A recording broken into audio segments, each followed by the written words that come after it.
ಯಾಕೆ ಕರೆ ಬಂದಿದೆ ಕಾರಣ ಗೊತ್ತಿಲ್ಲ. ಖಂಡಿತವಾಗಿಯೂ ಸಚಿವ ಸಂಪುಟ ವಿಸ್ತರಣೆ ಮಾಡ್ತಾರೆ ಅಂತ ಹುಬ್ಬಳ್ಳಿಯಲ್ಲಿ ಕಾಂಗ್ರೆಸ್ ಶಾಸಕ ಪ್ರಸಾದ್ ಅಬ್ಬಯ್ಯ ಹೇಳಿಕೆ ನೀಡಿದ್ದಾರೆ. ನಾಯಕತ್ವ ಬದಲಾವಣೆ ಬಗ್ಗೆ ಸದ್ಯಕ್ಕೆ ಚರ್ಚೆ ಇಲ್ಲ. ಇವತ್ತೇ ಸಿಹಿ ಸುದ್ದಿ ಸಿಗೋ ಲಕ್ಷಣ ನನಗೆ ಕಾಣಿಸ್ತಾ ಇಲ್ಲ. ನಾನು ಸಚಿವ ಸ್ಥಾನದ ಆಕಾಂಕ್ಷಿ ಅಂತ ಪ್ರಸಾದ್ ಅಬ್ಬಯ್ಯ ಹೇಳಿಕೆ ಕೊಟ್ಟಿರೋದು.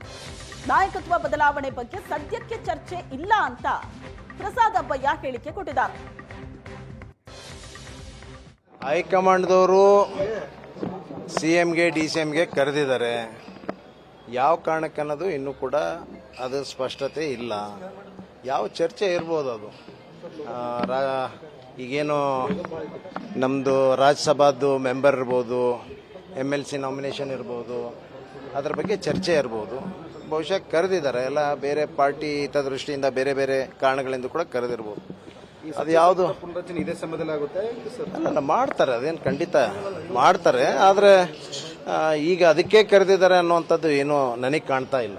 ಬೇರೆ ರಾಜಕೀಯ ಬೇರೆ ಡೆವಲಪ್ಮೆಂಟ್ ಬಗ್ಗೆನೂ ಇರ್ಬೋದು, ಅದು ನೋಡೋಣ ಅದೇನನ್ನೋದು ನೋಡೋಣ. ಹೋಗಿದ್ದಾರೆ. ಈಗ ಸಹಜವಾಗಿ CM DCM ಹೋದಾಗ ಸಹಜವಾಗಿ ಅವ್ರ ಜೊತೆಗೆ ಹೋಗುವಂಥದ್ದು ಹಿಂದಿನಿಂದ ನೋಡಿರಿ, ಇದೇನು ಹೊಸದಲ್ಲ. ಯಾರು CM ಹೋದಾಗ ಅವ್ರ ಜೊತೆಗೆ ಒಂದೊಂದಿಷ್ಟು ಜನ, DCM ಹೋದಾಗ ಅವ್ರ ಜೊತೆಗೆ ಇಷ್ಟು ಜನ ಹೋಗ್ತಾರೆ. ಅದಕ್ಕೆ ವಿಶೇಷ ಅರ್ಥ ಕಲ್ಪಿಸುವಂಥದ್ದು ಬೇಕಾಗಿಲ್ಲ ಅಂತ ಅನ್ನಿಸ್ತದೆ. ನಾಯಕತ್ವ ಬದಲಾವಣೆ ಅಲ್ಲ, ಅದ್ರ ಬಗ್ಗೆ ಏನು ಈಗಂತೂ ಏನು ಮಾತು ಇಲ್ಲಲ್ಲ, ಅದ್ರ ಬಗ್ಗೆ ಪ್ರಶ್ನೆ ಬಂದಿಲ್ಲ. ನೋಡೋಣ, ಹೈಕಮಾಂಡದ್ದು ಎಲ್ಲ ತೀರ್ಮಾನ ಇರ್ತದೆ. ಈಗಂತೂ ಅದು ಯಾವುದು ಅದ್ರ ಬಗ್ಗೆ ಚರ್ಚೆನೇ ಇಲ್ಲ. ಖಂಡಿತವಾಗಿ ಕೂಡ ಅನೇಕ ಬಾರಿ ಕೂಡ ಹೇಳಿದ್ದೀನಿ, ನಾನು ಸಚಿವ ಪ್ರಬಲ ಆಕಾಂಕ್ಷಿಯಾಗಿದ್ದೀನಿ.